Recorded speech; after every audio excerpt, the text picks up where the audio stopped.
Pada 29 September 1978, seorang Mary Vincent yang pada saat itu baru berumur 15 tahun pergi menumpang dari mobil ke mobil buat berangkat dari Las Vegas menuju kakeknya yang tinggal di California. Di tengah-tengah jalannya, dia bertemu dengan Lawrence Singleton, pria yang berumur 50 tahun yang dari San Pablo.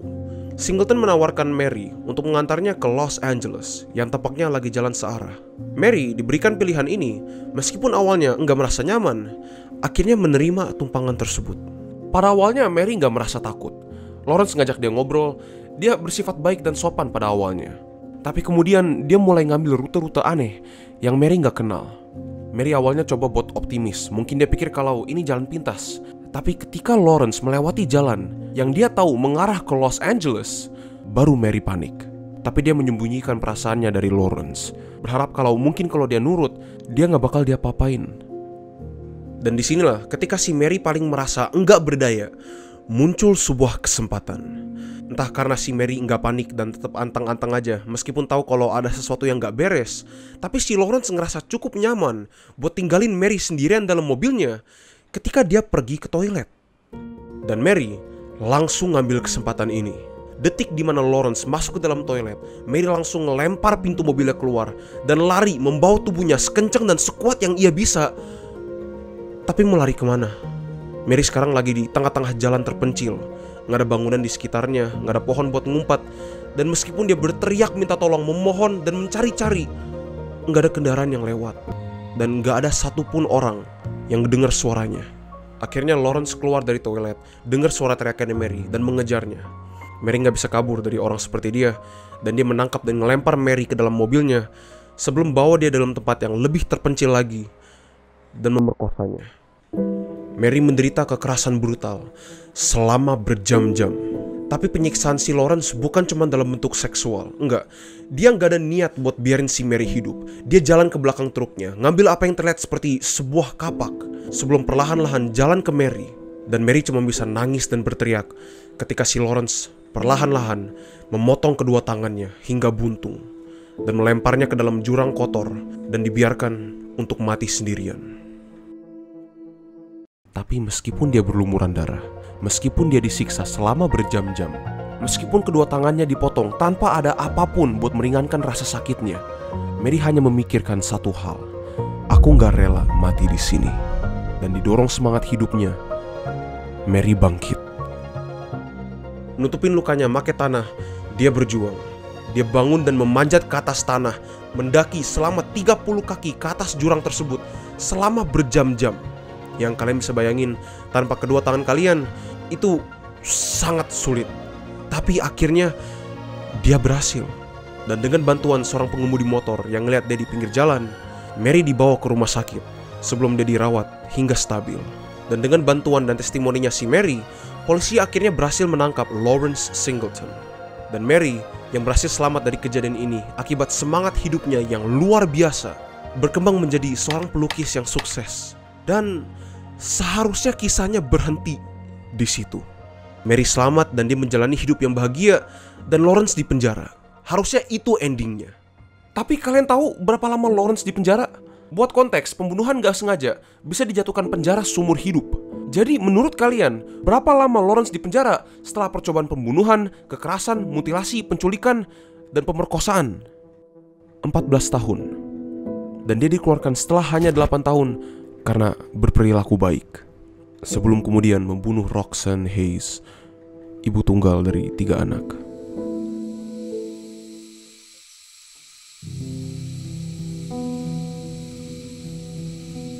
Di hari 25 November 1988, Junko Furuta yang sedang naik sepeda pulang dari kerja sampingannya tiba-tiba diserang oleh adik kelasnya yang menendang sepeda Furuta.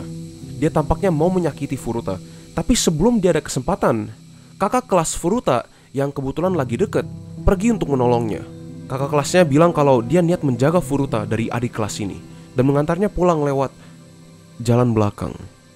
Tapi dia malah membawa Furuta ke sebuah gudang kosong. Tanpa sepengetahuan Furuta, situasi yang dia barusan ngalamin itu bagian dari rencana kakak kelasnya yang minta tolong bantuan temannya buat mengulur Furuta ke tempat terpencil. Pria-pria memalukan ini, yang aku bahkan gak rela nyebut namanya, bertemu di gudang itu dan menculik Furuta, membawanya dengan paksa ke rumah kakaknya yang membantunya. Si kakak kelas ini sebenarnya sempat suka sama Furuta. Dia bukan hanya cantik, tapi juga pintar dan aktif di kelasnya. Dia ramah dan sopan, sedangkan kakaknya bukan hanya sering berantem dan terlibat kekerasan brutal, dia juga ada koneksi ke sebuah organisasi kecil yang bernama Yakuza. Furuta menolaknya. Ini menyebabkan ego rapuhnya tersakiti dan memunculkan keinginan di dirinya untuk balas dendam. Setelah Furuta dibawa ke rumah kakak kelasnya, dia langsung dikeroyok. Tangan kakinya diikat, dia dipukul, ditendang, bajunya dirobek. Setelah mereka selesai, mereka gak biarin dia pulang. Enggak, mereka maksa Furuta buat nelpon orang tuanya dan bilang kalau dia pengen nginap bareng temen. Setelah ini dia langsung dirantai ke sebuah ranjang, tangan kakinya ditahan, dan berkali-kali Furuta diperkosa. Ini semua berjalan selama 44 hari. Selama 44 hari dia nggak berdaya ketika mereka merobek dan menyayat kulitnya. Selama 44 hari dia cuma bisa merasakan ketika mereka menyiram air mendidih dan air garam ke kulit dan luka-luka terbukanya. Selama 44 hari dia diperkosa, terpaksa cuma bisa menatap langit ketika mereka menyiram minyak tanah ke seluruh tubuhnya dan membakarnya hidup-hidup. Selama 44 hari dia menderita lebih dari apa yang akan pernah dialami siapapun dalam sejuta kehidupan. Yang lebih parah lagi, selama dia ditahan, dia terus teriak minta tolong, memohon ampun untuk dilepaskan. Dan enggak kayak Mary Vincent yang teriakannya jatuh di tengah-tengah jalan terpencil yang kosong. Orang-orang dengar teriakan Furuta, terutama orang tua dari penculiknya. Mereka bilang setiap hari mereka mendengar jeritan sakitnya Furuta, tapi mereka gak bertindak karena takut. Takut akan anak mereka sendiri, takut akan Yakuza, takut bertanggung jawab atas apa yang dilakukan anaknya. Meskipun itu, Furuta terus-menerus minta tolong mereka, memohon untuk dilepaskan, untuk dibantu secara apapun, memegang harapan kalau dia terus menyampaikan rasa sakitnya, mungkin mereka akan berempati dengannya dan melepaskannya. Tapi itu gak pernah terjadi. Terus ditambah lagi ada sebuah kejadian di mana ketika rumah itu lagi kosong, orang tua dan anak-anaknya lagi pergi semua, datang seorang pengunjung yang mau nganterin barang. Orang ini masuk ke dalam rumahnya dan ngeliat seorang gadis dirantai ke ranjang, berlumuran darah, luka, dan kotoran, berteriak dan memohon tolong sama dia. Dan bukannya ngebantu, dia naruh barangnya, minta maaf ke Furuta sebelum keluar dari rumahnya. Dia bahkan gak ngelaporin siapapun mengenai apa yang dia lihat di sana. Pada akhirnya, Furuta meninggal akibat penyiksaan tubuhnya yang terlalu drastis. Buat nutupin kematiannya, mereka masukin jenazah Furuta ke dalam sebuah barrel yang mereka penuhin dengan semen sebelum ngelempar barrel tersebut ke dalam danau. Dan seharusnya mereka bisa lolos semuanya dari semua kejahatan-kejahatan ini jika seandainya mereka nggak mamerin ke semua orang tentang apa yang mereka lakukan pada si Furuta. Jenazah Furuta akhirnya ditemukan, anak-anaknya ditangkap semua, dan selama pengadilan, mereka enggak menunjukkan penyesalan sedikit pun pada Furuta. Beberapa bahkan tersenyum dan ketawa ketika disidang. Tapi bahkan setelah itu semua, karena mereka masih di bawah umur, hukuman yang mereka dapat buat menyiksa, memerkosa, menculik, dan membunuh Junko Furuta hanya mencapai 20 tahun di penjara. Meskipun begitu banyak protes dari masyarakat. Orang tua penculiknya yang nggak bertindak dengan cara apapun buat ngebantuin Furuta dibenci dan diasingkan masyarakat sekitarnya. Dan kalau kamu mau ngerasa sedikit lebih baik, penculik utamanya, si kakak kelas ini, memohon untuk dilepaskan lebih awal, tapi malah dijatuhkan hukuman yang lebih parah lagi dan dipaksa menyelesaikan 20 tahunnya. Tapi kita semua tahu, hukuman sedrastis apapun nggak bisa dibandingin dengan penderitaan yang dirasakan Furuta selama 44 hari tersebut.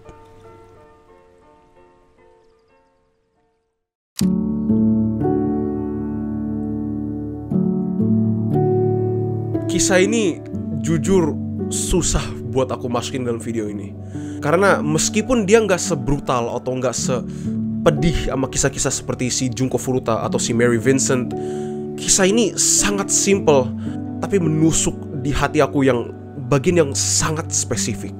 Dan meskipun kasusnya yang paling pendek, ini kasus yang paling menghantui pikiranku.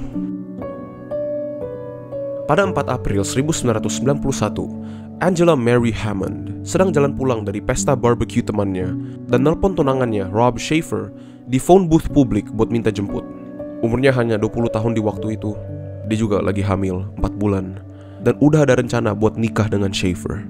Angela punya banyak harapan buat hidup yang mereka impikan bersama. Namun mimpi-mimpi yang ia harapkan tentang cinta, keluarga, dan masa depan yang bahagia akan direnggut darinya tanpa alasan. Sekitar jam 11.15 malam, ketika Angela lagi nelpon si Schaefer, situasinya semakin aneh ketika Angela bilang padanya kalau sebuah truk udah beberapa kali mengitari phone booth-nya. Dia bilang ke Schaefer kalau truknya itu model Ford, warnanya hijau, dengan stiker ikan di jendela belakangnya. Awalnya Schaefer nggak terlalu khawatir. Dia tahu lokasi phone booth-nya, dan dia pikir kalau misalnya ada sesuatu yang terjadi pada Angela, dia bisa langsung pergi untuk menyelamatkannya. Situasinya tapi semakin parah ketika si Angela bilang kalau dia melihat seorang pria berewokan dan kotor keluar dari truknya dan mulai berjalan menuju arah Angela. Si Schaefer langsung masuk ke dalam mobilnya, khawatir sekarang kalau si Angela bener-bener dalam bahaya. Semakin lama situasinya semakin buruk. Schaefer dengar suara teriakan panik Angela di telepon sambil bilang, "He's got me." Rasa takut dan khawatir menyelimutinya secara penuh saat dia mendorong mobilnya buat jalan secepat mungkin ke lokasinya, berharap kalau mungkin dia belum terlambat, mungkin dia masih bisa menyelamatkan bukan hanya calon istrinya, tapi anaknya yang belum lahir. Dan kebetulan ketika dia lagi mengarah ke lokasi, dia melihat mengarah ke mobilnya adalah sebuah truk Ford berwarna hijau. Dan ketika truknya lewatin dia ngedenger teriakan minta tolongnya Angela dari belakang mobil tersebut. Schaefer langsung berhentiin mobilnya dan muter balik, nginjek gas kenceng-kencengnya. Tapi perlahan-lahan, mobilnya bukan malah makin cepat, tapi melambat. Mesinnya rusak karena dia muter dadakan. Dan meskipun dia coba sekuat tenaga buat biarin mobilnya jalan, mesinnya lama-lama mati. Dan Schaefer gak bisa ngapa-ngapain selain duduk dan melihat lampu ekor dari mobil yang menculik anak dan istrinya menghilang dari kejauhan. Dan meskipun usaha polisi untuk melacak mobilnya, meskipun mereka punya penjelasan detail dari pengemudinya, model, dan warna dari truknya, hingga sekarang Angela Hammond masih belum ditemukan. Pada tahun 2023, ada sebuah petunjuk mengenai kasus ini dalam bentuk sebuah surat rahasia yang dikirim kepada seorang informan polisi. Suratnya berupa sebuah ancaman bagi informannya bahwa mereka akan menyulik anaknya yang kebetulan namanya juga Angela. Tapi di waktu kejadian, anak dari informan itu lagi di luar kota. Jadi sesedih-sedihnya kasus ini, yang bikin lebih frustrasi lagi adalah fakta kalau penjelasan paling mungkin mengenai kenapa Angela Hammond diculik adalah karena mereka salah orang. Tapi penjelasan apapun yang diberikan kini rasanya nggak ada gunanya. Kemungkinan kalau Angela masih hidup dan dalam kondisi baik itu sangat kecil. Dan gak ada yang bisa menyembuhkan penderitaan Schaefer yang udah berusaha sekuat tenaga dan hampir sedikit lagi memberhentikan penculiknya, menyelamatkan kekasihnya, dan gagal.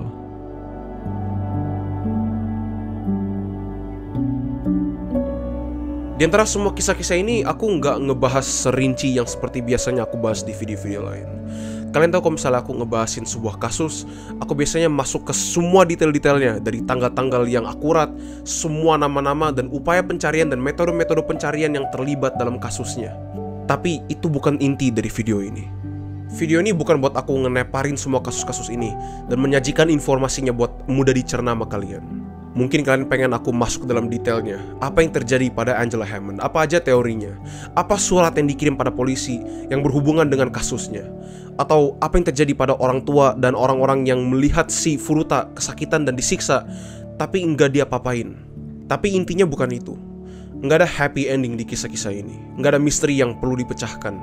Semua upaya buat menggali lebih dalam, buat mencari tahu lebih banyak, itu hanya sebuah ilusi buat mengurangi rasa sakit, kesal, dan frustrasi yang dirasakan ketika melihat atau membaca kisah-kisah ini. Karena seberapapun kita coba menggali, seberapapun kita coba buat memahami kasusnya, konklusinya tetap sama. Korban-korbannya menderita penderitaan yang luar biasa, dan mereka direnggut dari kesempatan buat hidup yang layak. Dan tujuan aku di video ini, itu buat kita semua, sebagai orang yang bahkan mungkin gak pernah dengar dengan beberapa kasus-kasusnya, untuk sharing rasa sakit yang mereka rasakan. Untuk mengingat mereka, memastikan bahwa penderitaan yang mereka alami enggak akan terlupakan. Dan dalam mengenang, kita memberi mereka sesuatu yang hidup mereka pun gak bisa berikan, yaitu sebuah tempat yang abadi dan aman di ingatan dan di hati kita. Dan dengan itu, aku ingin berterima kasih pada kalian semua yang telah menonton sampai sini. Aku pengen minta maaf kalau misalnya kalian gak suka tone dan intonasi video ini yang lebih serius dan gak cheerful biasanya. Kan kalian tahu kalau misalnya aku biasanya ngebuat video itu biasanya penuh sama jokes, sama mungkin kita bercanda dikit. Tapi lagi itu bukan tujuan buat video ini. Nah, karena ini udah masuk outro-nya, aku pengen ngomongin sedikit sama kasus terakhir si Angela Hammond. Itu kasusnya pertama kali aku dengar itu bener-bener langsung nge-stick di hati aku, nggak tahu kenapa tuh langsung sakit banget. Karena jujur salah satu buat aku ya, salah satu orang yang punya pemikiran kalau ketakutan aku yang paling besar itu bukan diculik, bukan dibunuh, bukan perampokan, bukan apa. Aku paling takut kalau misalnya seseorang yang aku sayang, seseorang yang aku cinta itu diancam dan dalam bahaya dan aku gak bisa ngapa-ngapain. Aku terus mikirin kasus itu dari perspektifnya si Rob Schaefer. Gimana gitu loh rasanya, udah coba sebisa mungkin buat nyelamatin calon istri kamu, terus gagal bukan karena salah kamu, tapi karena mobil kamu mogok. Udah mati gitu, udah pada berhenti mobilnya, terus kamu ngapain? Mau ngelapor polisi, kamu gak tahu mobilnya ngarah kemana. Dan mau ngelapor ke polisi pun kamu harus jalan kaki selama berjam-jam karena dia kan di tengah-tengah sebuah highway, cuman buat ngelaporin istri kamu hilang. Dan di waktu itu kemungkinan besar kalau penculiknya udah kabur. Tapi aku harap kalian suka video-video kayak gini yang lebih slow, yang lebih bisa dibilang lebih intens, yang perlu waktu lebih lama dan effort lebih banyak buat ngebuatnya. Kalian bisa nge-show support kalian kalau kalian suka esai seperti ini dengan nge-subscribe atau nge-komen, nge-like, atau bahkan nge-share videonya. Aku akan sangat-sangat mengapresiasinya. Tapi aku ingin sekali lagi berterima kasih pada kalian semua yang telah menonton sampai sini. Itu aja dulu dari saya. Sampai jumpa di video selanjutnya. Bye-bye.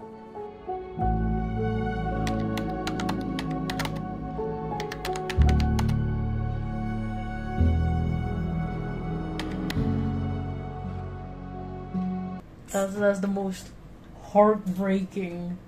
It's not even painful anymore. It's fucking red. It hurts. That's so terrible. I feel like Iron Man. It's a similar feeling to caring about your kid and having news that he's about to die in the next year. You can't do anything. And you kayak coba make him prepared, try to make the most of it. But before you bisa pergi jalan-jalan, he